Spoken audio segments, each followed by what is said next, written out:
Yeah, I can't say enough. That was an absolute electric atmosphere. Credit to our university, Dr. Patterson and all our leadership at the university and the athletic director Nico Yanko and the athletic department staff and our players and everybody that's been out in the community to get people the game. And credit to our students. And it was very nice to see that football is important in Murray, Kentucky, and appreciate the fans. Like I said, it was an electric atmosphere, and really, I think, helped our guys play hard, and it was a great night. And we came up a little short tonight, but once again, we got too many self-inflicted wounds to start, and spotting a really good football team. Give Coach Selfo and his staff credit. They had a really good game plan in all three phases, and their guys played really hard. And I think, you look at a team like them that, like I told our team, they were outgained Louisiana Tech almost, I believe, over 100 yards last week, and probably felt like they should upset Louisiana Tech. So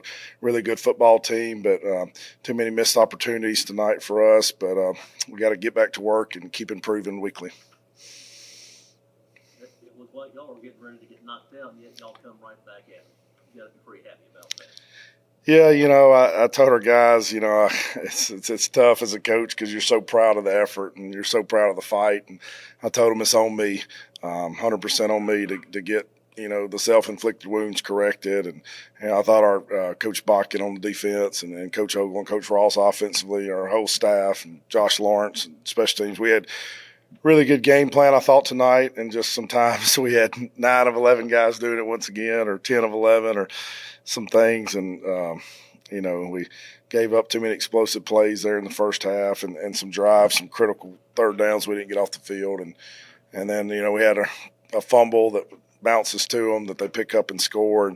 And, credit to Jordan Washington. I thought he played really hard tonight, fighting for extra yards, which you love to see. But, credit them, they knocked the ball out. And then we have I think Jim was trying to throw the ball away, and, Wynn called her. He didn't get enough on it, and they had a linebacker drop in there and get an interception. Then we throw one off somebody, the back bounces off somebody's shoulder pads. But, I always say football's like life. You never know what's going to pop up sometimes, and you just got to adjust and keep fighting. And then your quarterback, well, he gives all. Do you want to see him do that, or you want to see him go out of bounds? Yeah, I appreciate Jim Ogle. He is absolutely tough as they come, young man, and I loved his grit there trying to score.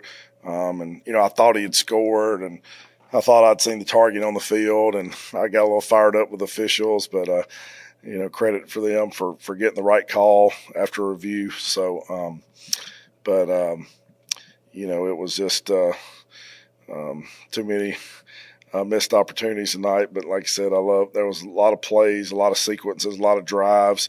You love the fight. It felt like some deja vu from last week where you come in at halftime and, you really didn't have to – you just need to do your job. It wasn't like something schematically crazy we had to fix. We just kind of got to get everybody settled back down and challenge some guys to execute their assignments. And credit to our guys, they did, and credit to our coaches for getting them to execute. And we were able to get a couple stops. But, credit to Southeast Louisiana.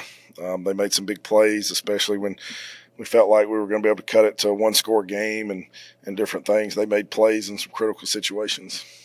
It seemed like 6 was hard to stop y'all. Yeah. Hey, both quarterbacks, I thought, played really well for them. And I thought their backs ran hard, and even, they had some big plays in the passing game. I thought our backs ran hard. But it was just a little too not quite enough tonight against a quality opponent, and we got to get back to work for Georgia State. Max receivers are pretty solid once they got open space. Just what's kind of the game plan there, and just how you're hoping to get them. Yeah, Lucas DiGiorno, he's a really smart guy, and kind of he knows how to sit it in a soft zone and snap it off, and made some good plays. Darius Cannon, looking down here, 9 catches again. Cam Bullock had 4 big catches there and a touchdown. But, we got to keep getting some other guys involved there.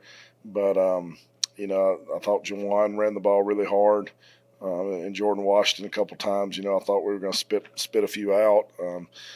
but credit their defense rallying to the ball, and they had some really disruptive guys up front, that are you always got to be aware of in pass protection and even the run game. When they're stunting or moving around, they can junk some things up, and they did tonight on us.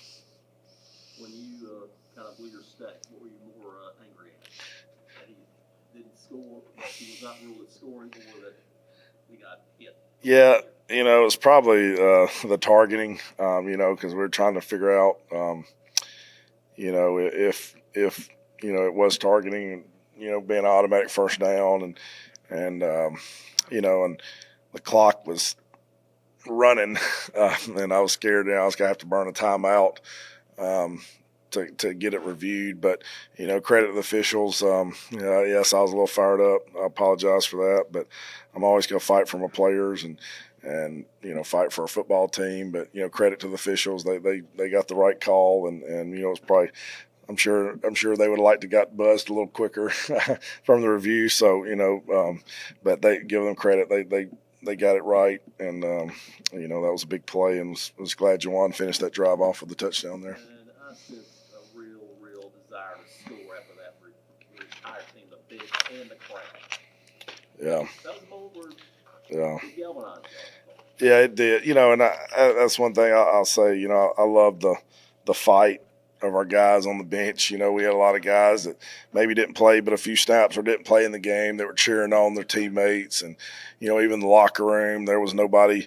I told them, if you point any fingers, point them at me. And, so I really love this team, love their spirit, love their fight. We got the right guys.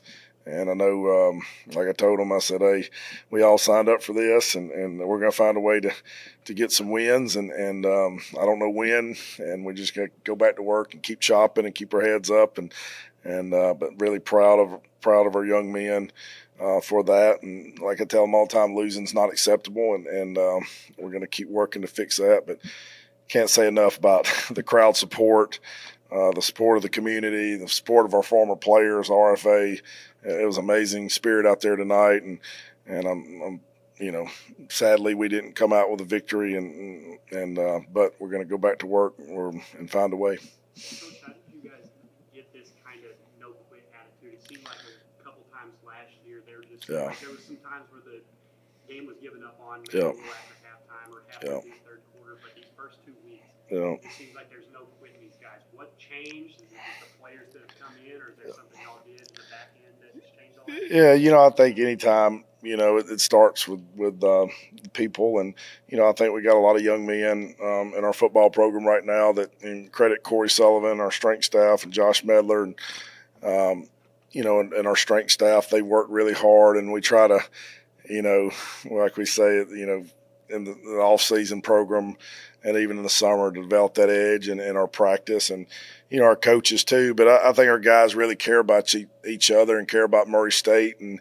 we've challenged them to it means something when you put on this uniform, and it means something the way you represent this uniform, and there's going to be a standard when you wear this uniform and how you're going to act and how you're going to play. And I told them, that's not going to change. We're not ever going to move away from that. And, and I give them all the credit. They've accepted the challenge. And, there's probably been some days that has been tough. And I told them it's probably going to get tougher. So, but credit to them. Like I said, we had guys that were full body cramped both weeks after the game that didn't ask to come out of the game, guys that couldn't hold their shoulders up, still fighting, and I love, like I said, I love the fight and I love the spirit, and we just got to clean up the execution, and that starts with me as head coach to get that fixed.